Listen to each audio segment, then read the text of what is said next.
En marzo del 2010 participé de una expedición que remontó los ríos Paraná y Paraguay, de Buenos Aires hasta Asunción, llevando a bordo una mezcla inusual de artistas e investigadores científicos y sociales, argentinos, paraguayos y españoles. El recorrido llevó un mes, dedicado a estudiar una parte esencial de esta inmensa cuenca que nace en el Mato Grosso y desemboca en el Río de la Plata, reuniendo aguas desde la cordillera de los Andes hasta el Atlántico. Es el mayor humedal del planeta. Es vía de comunicación, fuente de agua potable, de energía y alimentos para más de 40 millones de personas. Es una vena fundamental de Sudamérica y está hoy en el umbral de una gran transformación.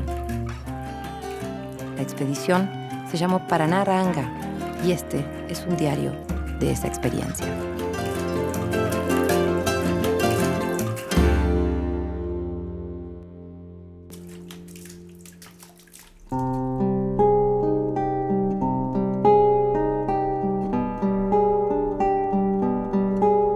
Hay una frase muy hermosa de Pascal. Pascal dice, los ríos son caminos que andan. La entrada a Paraguay era el río, ¿no? La salida de la entrada a Paraguay era el río, ¿verdad?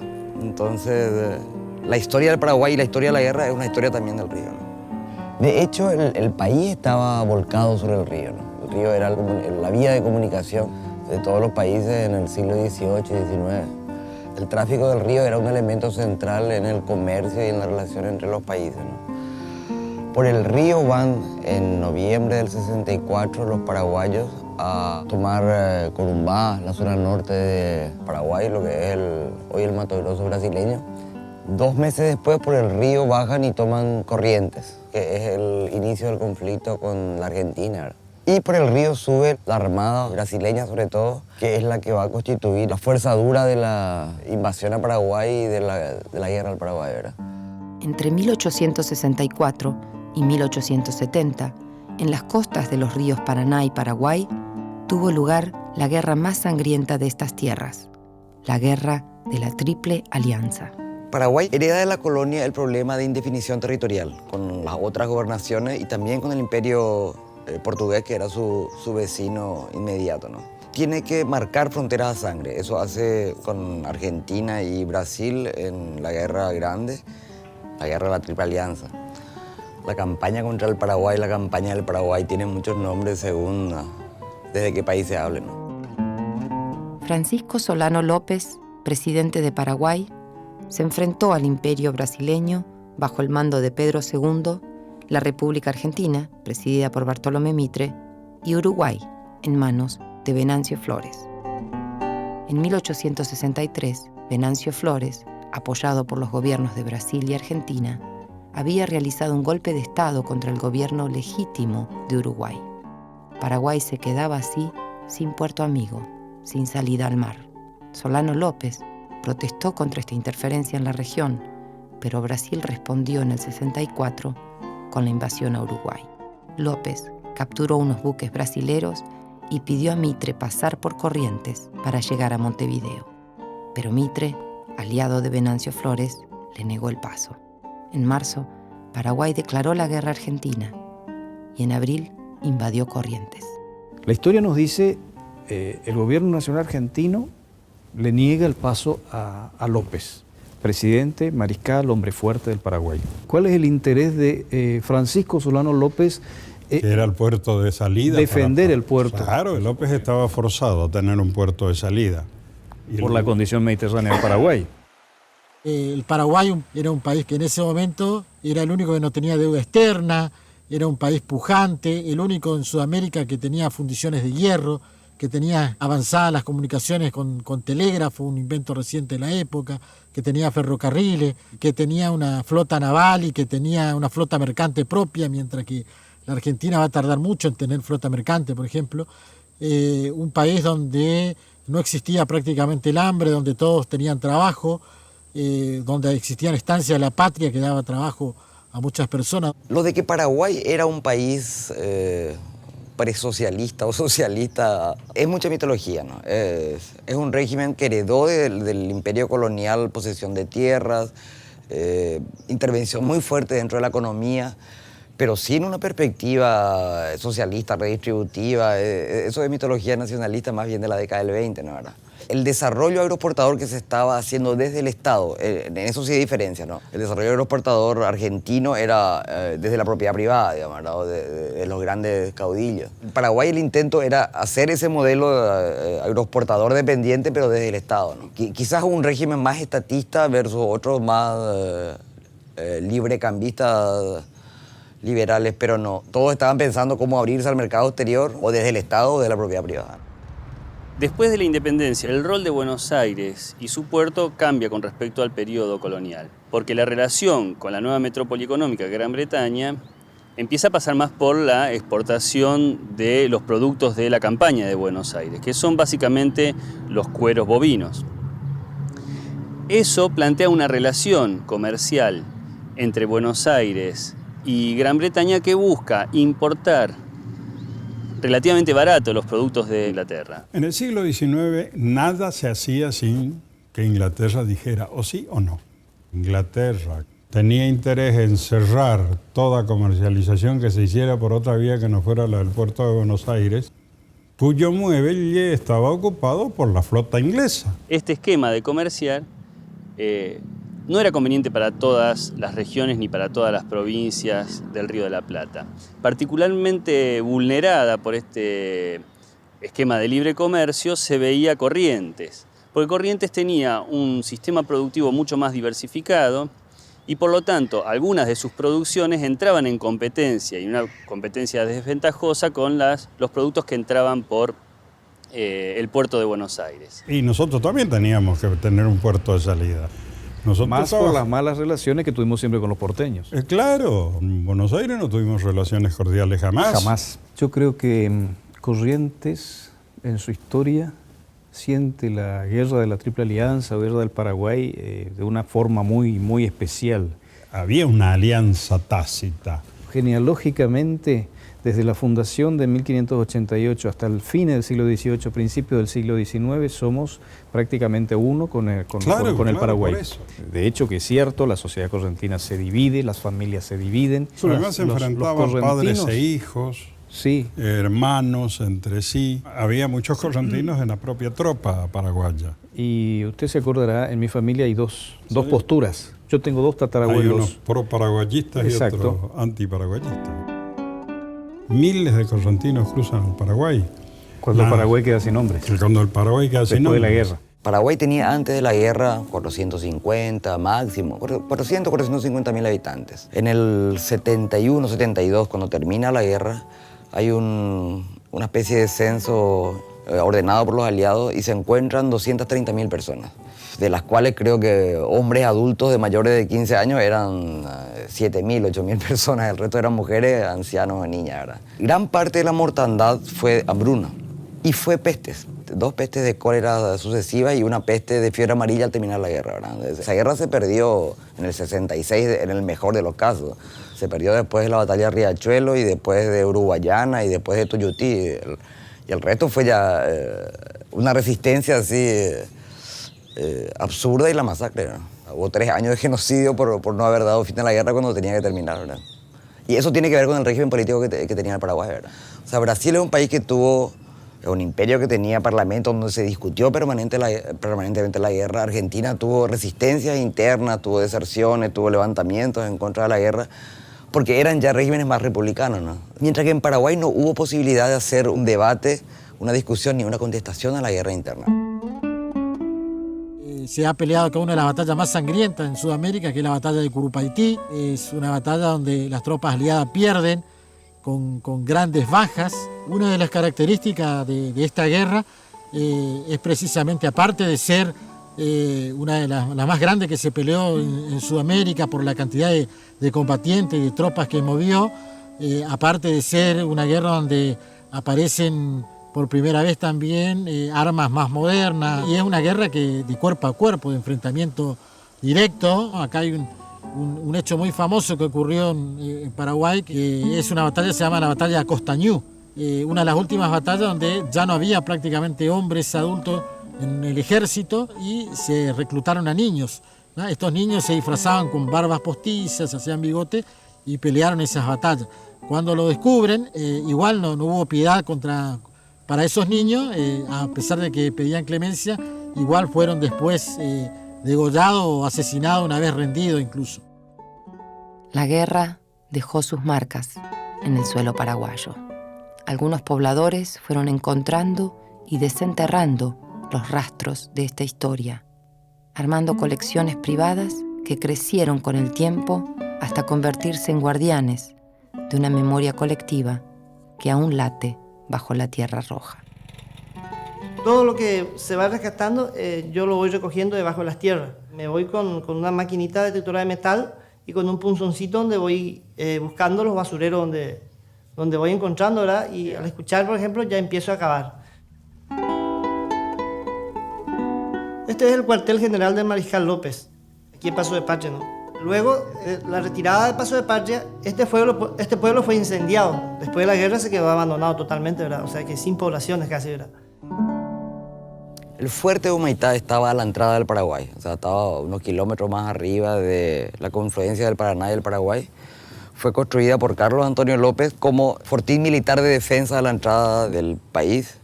La iglesia, que era el edificio más grande de Humaitá, fue completamente bombardeada y quedó hasta ahora como una huella y una cicatriz muy grande de la guerra, ¿verdad? Humaitá, dentro del contexto de la guerra de la Triple Alianza, es un sitio emblemático. Aquí no solamente fue la defensa de este pueblo, sino la defensa de una nación. Era, como se dice, la puerta de entrada. Y el paso se hacía a través del río Paraguay. El tema era, ¿verdad?, que a Humaitá se le tenía que someter. Pero el Mariscal López no admitía la palabra rendición. El ejército paraguayo fue masacrado, pasó los peores sufrimientos. No pudo resistir, pero no tenía que rendirse. Y bueno, el nombre lo dice todo. Casa Museo Don Maximino lleva el nombre de mi padre. Él fue el que empezó este trabajo, labrando la tierra. Él era agricultor, un hombre que amaba muchísimo su trabajo y aparte tenía un profundo respeto por la naturaleza. Labrando la tierra había encontrado restos y fue juntando. Y este trabajo él acompañó con la lectura de libros, de historias, los días domingos que él quedaba aquí. Entonces él hacía su relato a las visitas, que nosotros consideramos un lugar, un aporte a la comunidad, donde recogemos la memoria colectiva de un pueblo heroico como nuestra nación, ¿verdad?, como el pueblo paraguayo.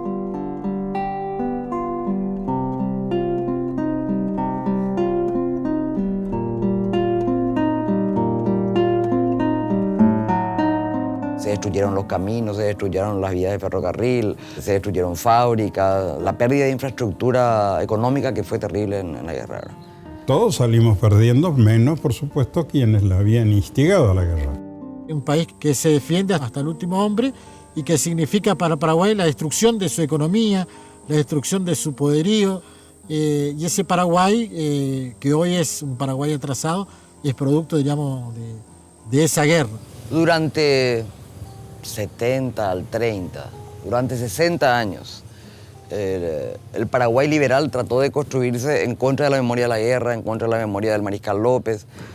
En los prolegómenos de la Guerra del Chaco, la siguiente guerra que comienza en el 32 y termina en el 36, desde el gobierno mismo se usa la guerra. Se usa la guerra de la Triple Alianza, se usa la batalla heroica como motivador de la valentía, se usa de vuelta la figura de Mariscal López, digamos.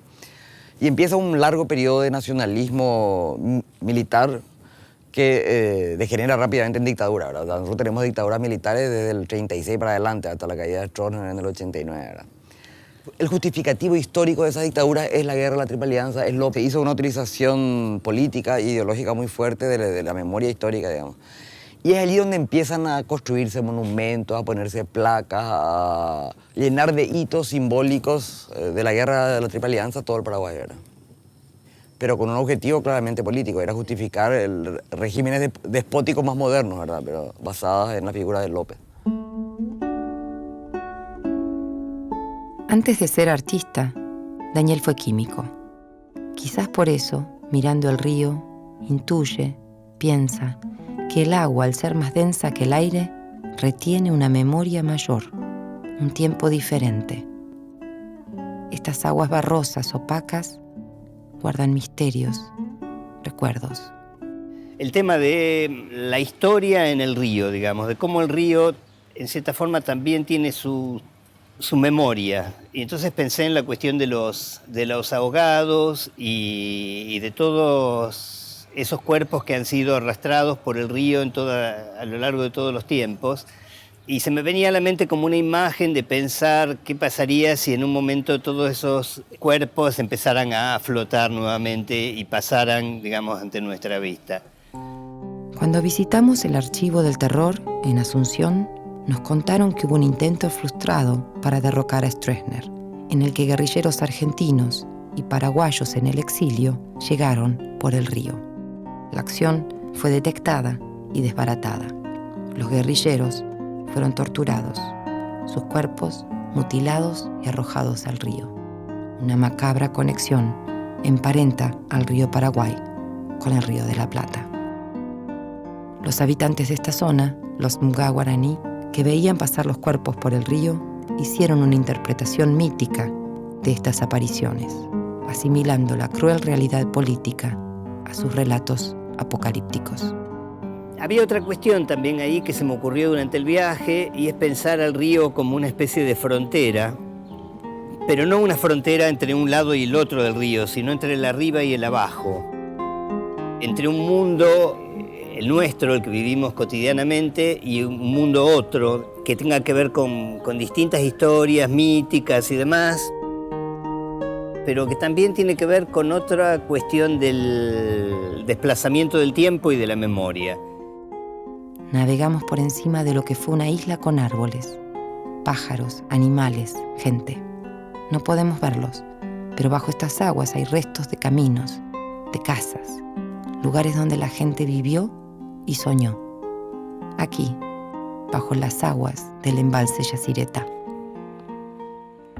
Era mucho más tranquilo la isla porque teníamos más recursos y animales, ahí no puede tener más nada ahora. Era distinto, acá nosotros teníamos chancho, cantidad de gallinas, vacas, todo, y ahí no puede tener nada. No es fácil. Bajo estas aguas estaba la isla Talavera. Zona habitada por campesinos que vivían de la ganadería, la agricultura, la pesca y las fábricas de ladrillos. También era el hábitat tradicional de los Mga guaraní. Para la construcción del embalse, más de 80.000 personas fueron expulsadas de sus territorios, muchas de ellas relocalizadas hacia zonas periurbanas que carecen de los recursos vitales para su subsistencia. Yo me formé en ingeniería civil y por lo tanto estaba convencido en las primeras décadas de mi vida profesional de que las grandes represas eran la solución para la producción de energía limpia, y particularmente el Paraguay podría ser rico, enormemente rico, gracias a su potencial hidroeléctrico. Tan convencido estaba que yo durante 10 años o más trabajé en el diseño de la represa de Yacyretá, pero también luego de esos 10 años de que trabajé como diseñador, comencé a trabajar en el monitoreo de la implementación de esa represa. Y allí fue como me convencí de que los impactos negativos que tienen las grandes represas superan a los potenciales beneficios. Siempre tengo presente que cuando tenía 20 años pude navegar bajando en Piragua, por donde hoy está Yacyretá, ¿no? Ver que ese paisaje no está más, es que está tan modificado, así tan abruptamente, y por otro lado, que los saltos, así como los vimos nosotros, no existe como tal, ¿no? Dicen que con ese proyecto se inundaron más de 125 islas. Y sí, es un poco el problema, ¿no? Primero que ese acuerdo, que es un acuerdo binacional, fue firmado por las dictaduras de Paraguay y de la Argentina. O sea que realmente es un acuerdo en condiciones muy poco favorables, no solo a la democracia, a la distribución energética, a lo mejor ecológica, cultural.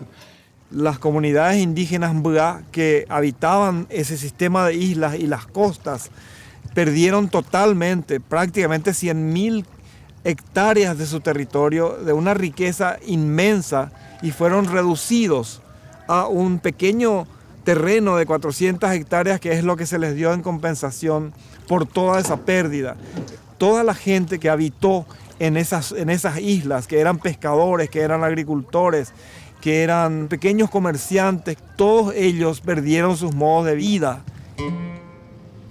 En los años 70, cuando se inician los rumores acerca de la construcción de una gran represa, ¿verdad? Los indígenas a quienes yo entrevisté decían, sí, escuchábamos rumores de que vendrían grandes máquinas que nos sacarían de nuestra zona, ¿verdad? Pero nunca fueron realmente informados de qué es lo que iba a suceder con sus vidas, ¿verdad? Al poco tiempo ingresaron las máquinas, ingresaron los expertos a hacer un relevamiento de la fauna, de la flora que iba a ser afectada, pero jamás de los pueblos indígenas, ¿no? Simplemente las islas se inundaron y ellos sufrieron una gran diáspora. Muchos de ellos viven en los basurales de Encarnación, en los basurales de otras ciudades aledañas, migran de un lugar a otro, ¿verdad? Buscando maneras de subsistir. Son indígenas sin tierra. Y yo les preguntaba, ¿y por qué ustedes están aquí? Y me decían una cosa muy simple, pero trágica, ¿no? Nosotros nos convertimos en basura.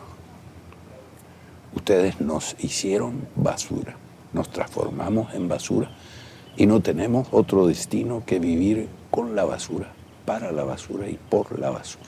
Los modos de vida y por lo tanto los medios de vida de miles de personas se perdieron. Frente a Posadas, Misiones, la ciudad de Encarnación, en la margen paraguaya del río Paraná, fue seriamente afectada por la expansión del embalse. Eso es nuestro problema. Acá hay gente que todavía está esperando, porque uno va y pide a una resolución ahí, está estudiando por tu caso. Nunca no se decide. Está estudiando todavía. Después de 35 años en el convenio. A mayor caudal, mayor energía. Supongo yo que la Argentina necesitaba de esa energía, por eso aumentaba el nivel, pero destrozaron la zona baja con eso. Estamos aquí desde el año 1943, según el título de propiedad, pero probablemente mis padres hayan venido unos años antes. La mayoría de los propietarios fuimos muy mal indemnizados. Algunos como nosotros que no aceptamos la indemnización estamos totalmente aislados. Hace 15 días nos cortaron el agua pese a tener todo pago. No sabemos cuál es la realidad de las cosas, porque primero decían que esto iba a agarrar todo agua, se iba a inundar todo. Ahora vemos en estos últimos tiempos que se está cargando, se está haciendo los terraplenes, ¿verdad? Y nosotros no sabemos por qué razón a los paraguayos, a los encarnacenos que vivimos acá, ¿por qué nos ocultaron? ¿Cuál es la finalidad de eso? A nadie a nosotros no nos dijo, vamos a cargar, vamos a rellenar la zona baja. A nosotros nadie nunca nos dijo nada.